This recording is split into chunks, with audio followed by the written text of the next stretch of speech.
व्यस्त शेड्यूल में हमारी एक रिक्वेस्ट पर सर ने टाइम निकाला और सिरसा के खेतों का दौरा मुझे करा रहे हैं। किसान खेती की जो भूमि है वो सबसे ज्यादा जो है सिरसा लोकसभा क्षेत्र के अंदर पड़ती है। यहाँ सबसे ज्यादा उपजाऊ जमीन है और यहाँ पर खेती के मायने बहुत ज्यादा है। यहाँ बहुत बड़े बड़े जो है जमींदार हैं। यहाँ पर जेई पद से इस्तीफा दिया और आप पॉलिटिक्स में आए हैं। अपने आप में सरकारी जॉब कोई नहीं छोड़ता, आपने ये फैसला कैसे? मुझे अच्छा लगता है जब मैं अपनी जमीन पर होता हूँ, अपने लोगों के बीच में होता हूँ, मैं जब उनके दुख दर्द को अपने अंदर महसूस करता हूँ, एक अलग ही फीलिंग होती है वो।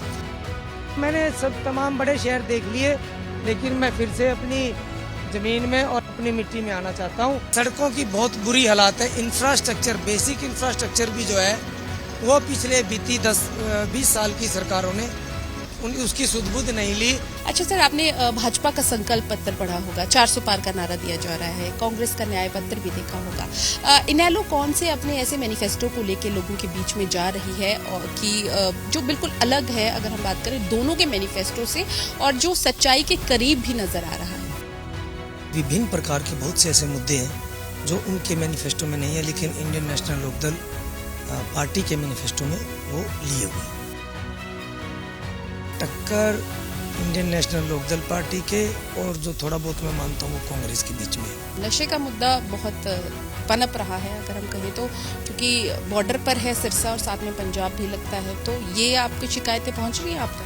देखिए, वो पार्टी चौधरी देवीलाल जी की नीतियों को लेकर के आगे बढ़ी थी, लेकिन उन्होंने उन नीतियों का अनुसरण नहीं किया। किसानों का इतना विरोध है और इस पार्टी ने, भाजपा ने जो किसानों के साथ किया, उन सब को देखते हुए मुझे नहीं लगता कि भाजपा कहीं ना कहीं मैदान में होगी।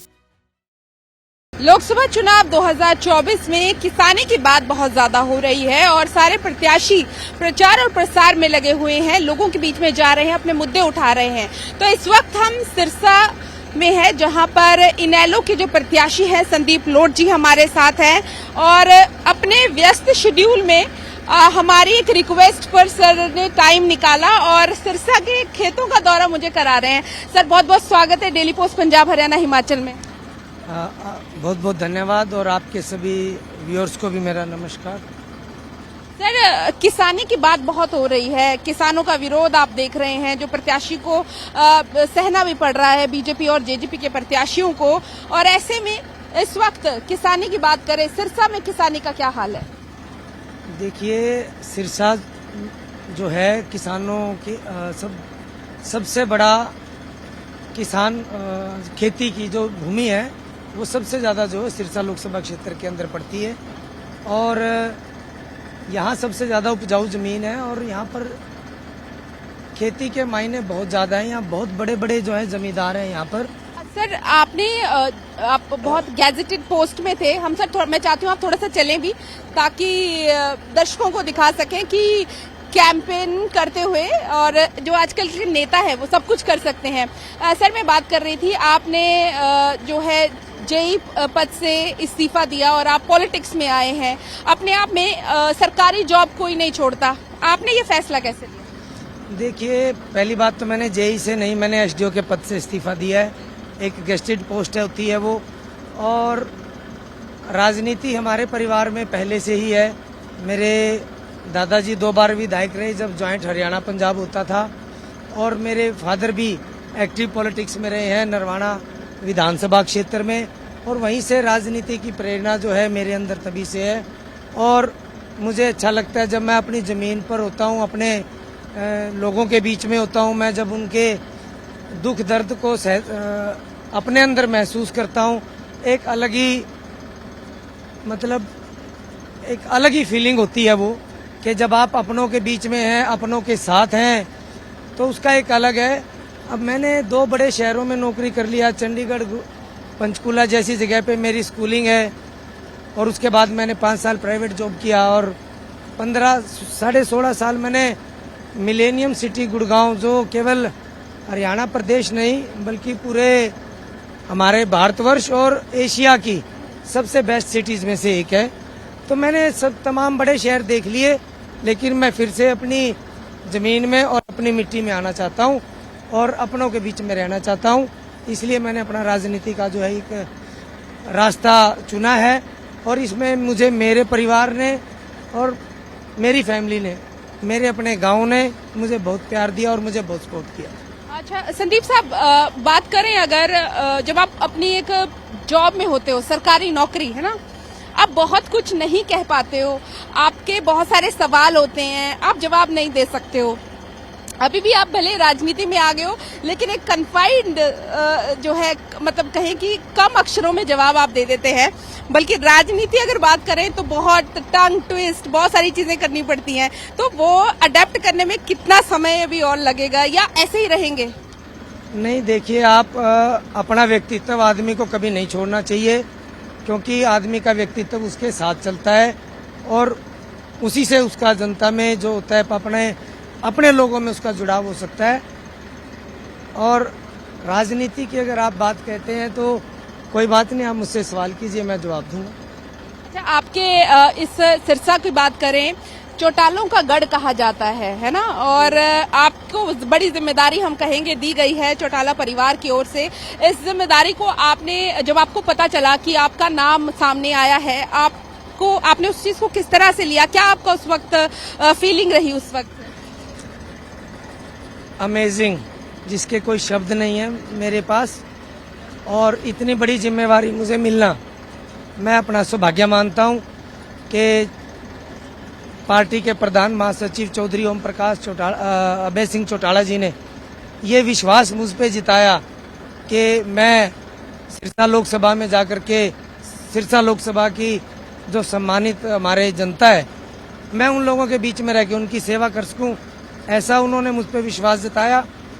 और मैं उनसे वादा भी करता हूं कि मैं जब चुना जाऊंगा तो मैं इस प्यार प्रेम को और उनके विश्वास को बना करके और पूरा करके दिखाऊंगा। क्या मुद्दे नजर आ रहे हैं सिरसा में इस वक्त? क्योंकि इससे पहले यहाँ के सांसद जो हैं वो सुनीता दुग्गल जी रही हैं, आप लोगों के बीच में जाते भी होंगे, आपको समस्याएं बता भी रहे होंगे कि ये मुद्दे हैं जी, ये ठीक नहीं हुए हैं 10 सालों में। देखिए, मैं आपको एक बात बताना चाहता हूँ। आपने भी कहा सिरसा लोकसभा क्षेत्र जो है वो इनेलो का गढ़ है। जब चौधरी ओम प्रकाश चौटाला जी हमारे राज्य के मुख्यमंत्री होते थे, उस दौरान ही पूरे सिरसा में जो विकास हुआ तो हुआ। उसके बाद जो पिछले बीते 20 वर्षों में जो भी सरकारें बनी, उनमें सिरसा में कोई भी विकास नहीं हुआ। कोई यूनिवर्सिटी नहीं खोली गई। मैंने अभी तकरीबन 50-60 विलेजेस का दौरा किया, तो वहाँ मुझे देखने को बड़ा बात ये मिली कि सड़कों की बहुत बुरी हालात है। इंफ्रास्ट्रक्चर, बेसिक इंफ्रास्ट्रक्चर भी जो है वो पिछले बीती 10-20 साल की सरकारों ने उसकी सुध-बुध नहीं ली। और कहीं ना कहीं वो शायद इसलिए नहीं ली क्योंकि ये जो पूरा इलाका है वो चौधरी देवीलाल जी की नीतियों पर चलता है। उनकी जो आस्था है चौधरी देवीलाल जी के नीतियों पर है, उनके विचारधारा का जो ये एरिया है। इसलिए जो भी सरकारें बनी वो विपक्ष की बनी और उन्होंने यहाँ की हमेशा अनदेखी किया। भाजपा और जेजेपी का विरोध हो रहा है, किसान विरोध कर रहे हैं, इस चीज को आप कैसे देखते हैं और क्या आपका इस बारे में सोचना है कि क्या किसानों का विरोध सही है इस तरीके से, या मतदान के जरिए अपना विरोध दिखाना चाहिए? देखिए, हिंदुस्तान एक लोकतांत्रिक देश है और यहाँ पर हर व्यक्ति को अपना विचार रखने का अधिकार है। अभी किसान आंदोलन जो पीछे चला, उन्होंने अपनी बात रखनी चाहिए। आंदोलन चला, आपके सामने 13 महीने आंदोलन चला और उसके बाद भाजपा को अपने वो जो कानून थे वापस भी लेने पड़े। लेकिन जो वादा किया था किसानों से कि वो एमएसपी लाएंगे, सब कुछ करेंगे, तो ऐसा भाजपा सरकार की तरफ से ऐसा कुछ किया नहीं गया। और अब जब दोबारा से आंदोलन चलने लगा तो आपने देखा होगा जगह जगह बैरिकेडिंग्स कर दिए गए, किले जो है वो गाड़ दी गई और ड्रोन से आंसू गैस के गोले जो उन पे दागे गए। तो इस तरीके का जो व्यवहार है वो लोकतांत्रिक नहीं है, कहीं ना कहीं इसे डिक्टेटरशिप कहा जाता है। विरोध सही है मतलब?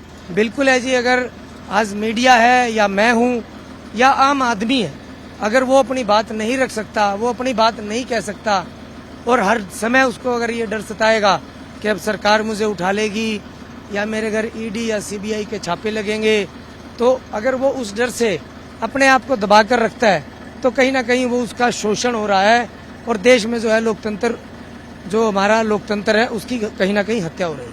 ठीक है सर, सर मुझे लगता है आगे बात हम आगे जाके करते हैं, तो बातचीत हमारी जारी रहेगी संदीप लोड जी के साथ। ट्रैक्टर सवारी के बाद अब बातचीत करेंगे। हम यहाँ बैठे हैं खेतों के बीच में और अक्सर आपको गांव का माहौल देखने को जरूर मिलता है, लेकिन शहर वाले जो लोग हैं वो नहीं देख पाते सर। अच्छा सर, आपने भाजपा का संकल्प पत्र पढ़ा होगा, 400 पार का नारा दिया जा रहा है, कांग्रेस का न्याय पत्र भी देखा होगा।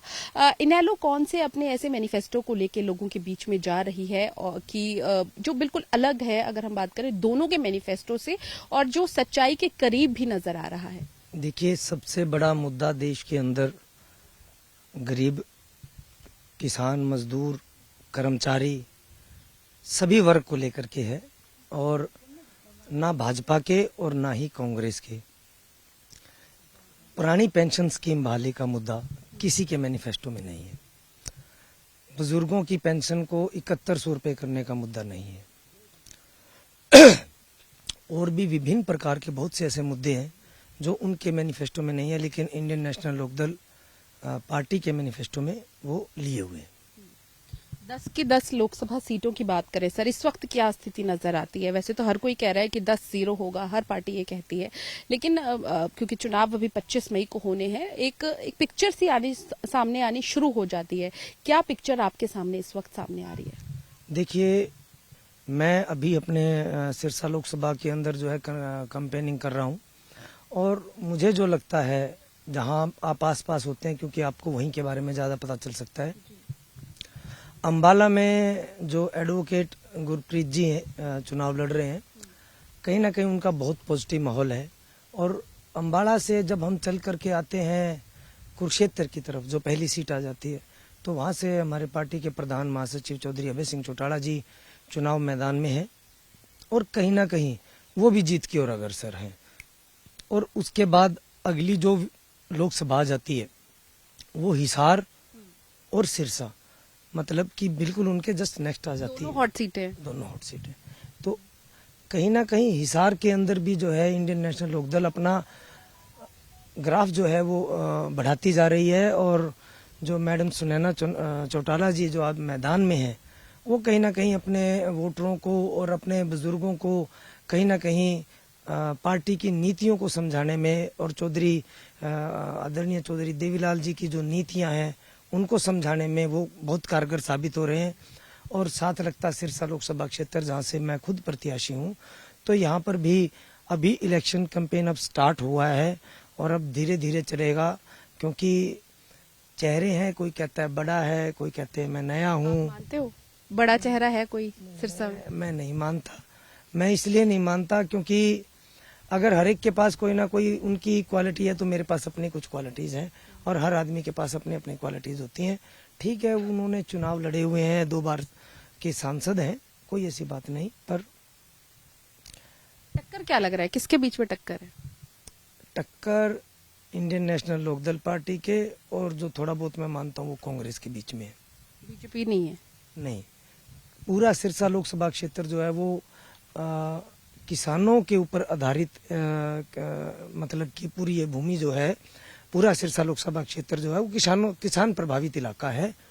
तो यहाँ पर जो भी मैं ये मानता हूँ कि जब किसानों का इतना विरोध है, और इस पार्टी ने, भाजपा ने जो किसानों के साथ किया, उन सब को देखते हुए मुझे नहीं लगता कि भाजपा कहीं ना कहीं मैदान में होगी।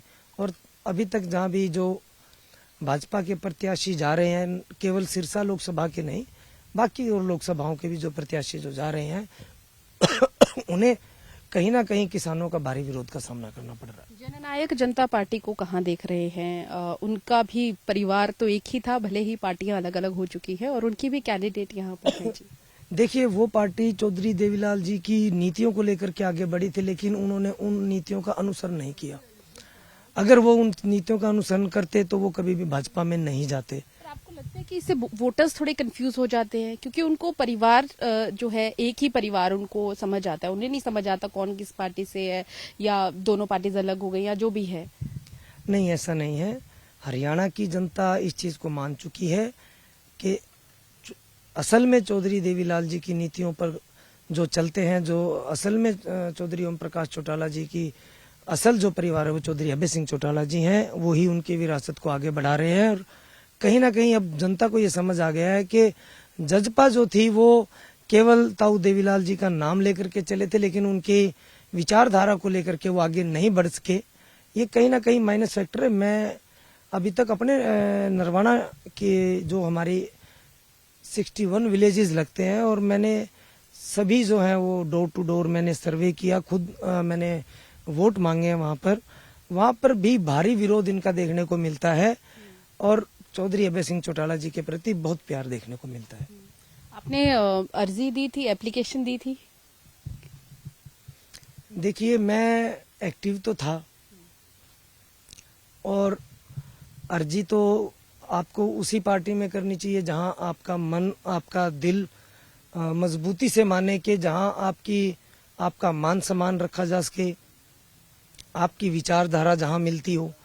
तो ऐसे में जब लोकसभा इलेक्शन के लिए जब बात चली तो मैं भी एक बार चौधरी अभय सिंह चौटाला जी से मिला था और मैंने भी कहा था कि जी मैं भी चुनाव लड़ने का इच्छुक हूं और मैं ऐसे हरियाणा शहरी विकास प्राधिकरण में एसडीओ के पद पर कार्यरत हूं और मैंने अपनी सारी पॉलिटिकल बैकग्राउंड जो हमारी फैमिली की रही वो सब मैंने उनको बताया था।